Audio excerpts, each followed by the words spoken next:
Welcome to Thinner Peace and Menopause and Beyond. This is Dr. Deb Butler, Master Life and Weight Coach, and as always, your coach. Today is episode number 176, and I'm going to give you a blast from the past. I picked a podcast that I've done a couple years ago about starting where you are now, and I think it's so relevant, and also I just like to relive my time in Belize.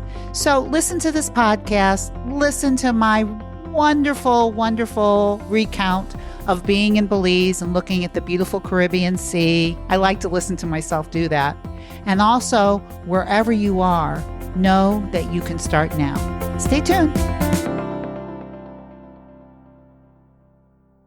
Hey everybody, how are you today? It's a beautiful day in paradise, as always, and it's rainy season again. I know I talked to you over the year about when rainy season comes, and it does rain more, but I'll tell you what, it's a lot cooler.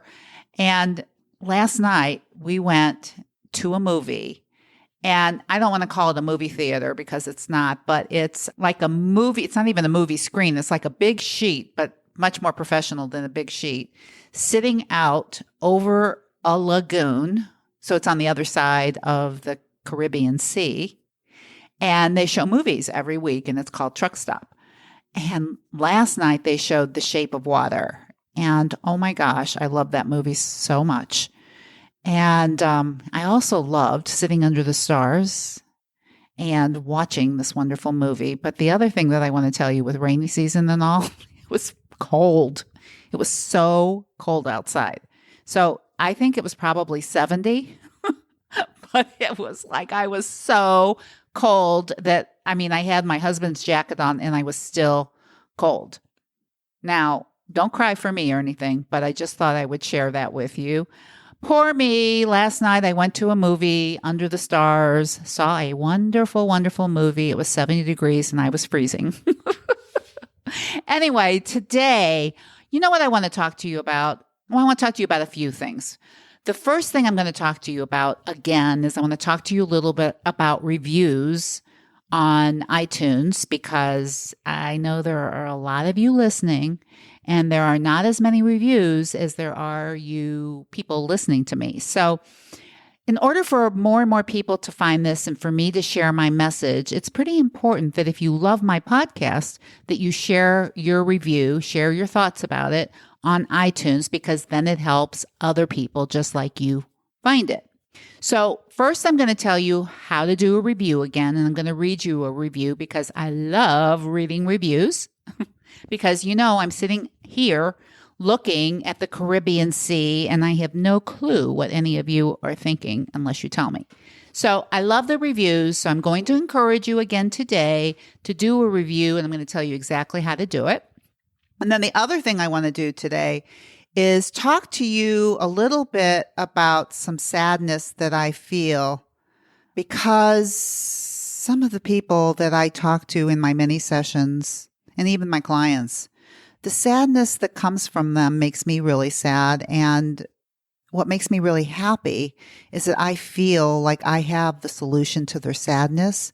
But sometimes when I see how sad and forsaken so many of you feel about yourselves, it does make me super duper sad. So this is also about talking to you a little bit about that, and then why I do these podcasts. It encourages me even more because as I hear more and more of your own sadness about yourself, it encourages me even more to want to get a message out to you. And today, the message that I want to get out to you is that you can just start right now. I don't care how sad you are. I don't care how frustrated you are. I know that some of you are, but most important, I just want you to know that wherever you are, you can start right now. Okay. So first of all, I want to talk to you about a review. How do you do a review on iTunes? And I'm going to take you through it as I go. So if you have an iPhone, and that's what I'm going to teach you from, an iPhone, because that's all I have. And if you don't have an iPhone, then this is probably not going to make sense to you. But what you're going to do is you're going to go into the podcast icon on your apps on your phone. You'll see a podcast icon. Click on that. When you get on that, I want you to go to the bottom where it says listen now, library, browse, and search. And I want you to tap on search. And when the search browser comes up, I want you to put in there thinner piece in menopause. And as you're typing that, you will see that the title of my podcast will come up. When it does, I want you to tap on that. When you tap on that, it will then come to a picture of me with the name of the podcast, and you'll see under it how many stars it's rated, which is 5, and how many ratings it has. If you scroll down you'll see best of podcast, available episodes, and then you'll see ratings and reviews. When you see ratings and reviews, if you scroll down just a little bit past the first review, you're going to see something that says write a review. I want you to tap on write a review, and a window will come up, and it will have how many stars do you want to rate it. And if you love it, please give it 5. Then after you write a title and then you write the review, it says optional, but it's not optional. I want you to write it. Once you write the review, all I would like you to do is push send on the top right-hand corner and you are done. Seriously, it takes about 5 minutes. It means a lot to me, and you certainly give me ideas of what you like and what you don't like. And what I want to do is I want to read you one somebody wrote. And actually, it's not on the review yet. She's putting it on there. She actually sent it to me in an email. And then I asked her to put it in a review.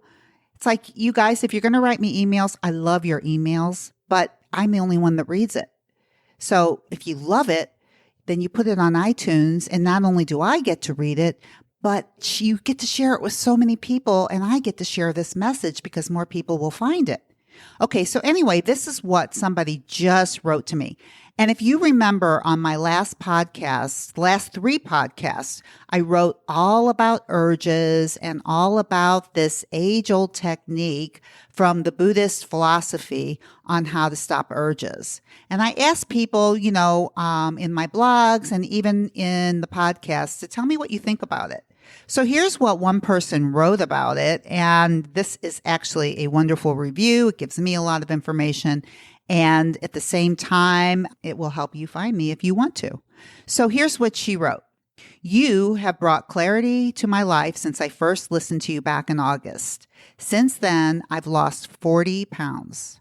So much I've wanted to say to you. And the most important is thank you. Thank you for your podcast. Thank you for continuing to reach out to everyone. And thank you for continuing to learn and share your knowledge with all of us. I can appreciate your discomfort in presenting something new. Shempa came to me at the exact right time. So that's what I was talking about, guys. I'm kind of interrupting the letter for a minute. This whole idea of Shempa, which is a Buddhist term for an urge. And what she's saying, it came to her at the right time. I've been struggling the last few weeks, and the concept of urges and thoughts that create them is a nugget of solid gold to me. She says, I love the last 2 podcasts, and I've listened to them 3 times and expect to repeat once more. Thank you, thank you, thank you. And that's from Kathy. And I always appreciate it so much. And I hope that helps you too, because the last 3 episodes, the last podcast, 93, 94, and 95, were all on urges and how to control urges. And all an urge is a feeling that's created by a thought that usually makes you overeat in this case. An urge is something that feels so irresistible and it feels like you must give into it. And all of that, every time you give into it, you reward the behavior, and it's an ongoing cycle and an ongoing thing in your brain. And the only way to stop it, as I said in these last 3 episodes, go back and listen to them if this interests you. The only way to stop them is to interrupt the thought and to not give into the behavior. So the urge that feels so strong and irresistible, if you don't eat, you actually start creating new neural pathways in your brain and a whole new way of thinking and feeling. But it starts with having to not give into the urge, which is pretty difficult. But here is what Kathy said, is that she started doing it. It really starts making sense to her, and it came to her at the right time. So I appreciate that. And I'm sure this will go on iTunes because I asked her to do it afterwards. And I want you to do the same thing. If there's something in this that you really appreciate, share it with me and share it with other people so that they can find this. So I told you how to do the review, so go do it. Okay. Now I want to talk to you about a little nugget that's called starting. And I know I talk to so many of you, and I guess one of the things that is so scary for me when I talk to you is how you just feel like you just don't know where to start, and you feel so sad and frustrated with yourself. And so this is what I want to offer you. If those are some feelings that are running around in your mind, there is nothing more potent than changing it. And one of the best ways that I know how to change something when you feel like you can't do something or you haven't succeeded at something is just to start somewhere.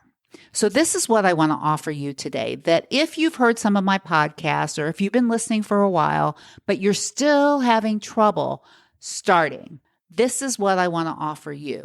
Number one, when I talk to you today, when I'm through telling you how to start, I want you to click the podcast off, and then I want you to do what I'm going to tell you to do in about 2 seconds. And I'm only going to tell you one thing, and then I want you to do it. Okay? And if you do that, you will have started now. And there is nothing more powerful than to start doing something now that will create all different kind of feelings, right? I can figure it out is such a wonderful thought when you're starting something new. Instead of I don't know how or I don't know how to start, when you think a thought such as I can figure this out, I can start with the first thing, right? And the first thing that I want you to think and to do is, drum roll please, and I have to tell you, I'm going to give you a hint. This is from my very, very first podcast. And I still think it's what resonates the most with everybody that listens to this. All right. This is what I want you to do. The next time you sit down to eat, this is what I want you to do. You know what I'm going to say, but if you've never heard me before and this is your first podcast, I want you to do 3 things every time you sit down to eat. Number 1, I want you to ask yourself, how hungry am I? And I want you to look at my physical hunger scale that's in my companion workbook that you can get online by going to drdebbutler.com/change. And that will show you this physical hunger scale that I'm talking about. And I want you to imagine in your mind that you have this hunger scale that goes from a -10 to a +10. And a +10 is stuffed and a -10 is starving. And I want you to start eating at what you consider a -2. And I want you to stop eating at what you consider a +2. Now, I know you've never done this before and you have no idea what these numbers are. But I show you in this book about what it might feel like, and I want you just to start making guesses. So every single time you sit down to eat, I want you to ask yourself, how hungry am I? And give yourself a number. I don't care if it's a -4, a -5, a -2. Just tell yourself, I'm at a -4. And when you're done eating, I just want you to put a number on how full you are, knowing that we're going to a +2, which is a whisper of fullness. And then I want you to go to my emotional hunger scale, and it too has a scale from a -10 to a +10. However, on this, we're measuring emotions. So a -10 is the worst you can feel, and a +10 is the best you can feel. And I just want you to start putting numbers on your emotions. And I want to give you a hint about this because for most of my clients, this is really difficult in the beginning. So I want to make it easier for you. I just want you to make a guess. Happy, sad, mad, glad. If you're happy, it's probably going to be in the plus numbers. If you're sad, it's probably going to be in the negative numbers. And I want to tell you one other thing, since I've talked about urges a lot in the last few podcasts, that if you know you're having a strong urge or it feels irresistible that you have to eat, that is a negative emotion, right? Urges are negative emotions. I just want you to write down how strong that feels. And then once you have those numbers, then I want you to evaluate the situation. Because if you want to eat beyond a +2 and you know you're done, then I want you to be able to look at that emotional hunger scale. And this is what I want to offer you. Most of the time, if you want to continue to eat and you know you're at a +2, there is something going on emotionally inside of you that you need to look at. And even if you just guess, I want you to guess a number. Okay? That's all I want you to do to start. Now, when you get off this podcast, the next time you sit down to eat, how hungry am I? How full am I? And how do I feel? And this, I'm telling you, all my sweet, darling friends, or if I were talking to myself, my darling sweetheart, that this is the beginning of connecting to your body. This is the beginning of how to lose weight by being connected to your body. This is where it starts. That's all I want you to do. Don't make it any more difficult than that. And then what I want you to think after you start doing this is I can figure out the next step. Next. But right now, I'm going to ask myself, how hungry am I? And how full am I? And how am I feeling? Every time I sit down to eat, I'm going to be curious with myself, with whatever comes up, and I am not going to be hard on myself. I am going to treat myself as if I were my most beloved child and I was trying to learn how to help them. That's what I want you to do. And I want you to start now. Okay? So, you're going to start now by listening to your physical hunger scale, your emotional hunger scale. You're going to start now because you're going to go and you're going to give this podcast, if you love it, a review. And I told you just how to do it. And this is the other thing. If you need help starting now, and there's any hesitation about starting now, then you know I also offer mini sessions. 30 minutes of free time with me where I might be able to help you start now if you can't do that on your own. And how do you have a mini session with me? You go to drdebbutler.com/work with me, and you can make an appointment for that. I only offer 3 a week. I don't have a lot of time, but I have those 3 a week. If you want it, go get it. But start now. Okay? You got it? Now, you know what I'm going to say next. I know you know, but I'm going to say it anyway, and I'm going to tell you why it's so important. That all the stuff that I'm telling you right now about starting, you have got to be very, very, very kind to yourself because it's the only way you can find out and be curious about what's going on with you. If you get hard and you start screaming and yelling at yourself, your inner self or your inner child will not speak to you. If you're kind and compassionate, you can find out so much stuff about what's going on when you begin to eat and when you begin to stop. So with that, I want you to be very, very kind to yourself. See you next week. Bye-bye. I would like to invite you to correspond with Dr. Deborah. Go to iTunes, drdebbutler.com/iTunes. And you can review the show, and you can even give some helpful suggestions on what you would like to talk about in the future to accomplish your mindfulness and your journey into mindfulness. Thank you.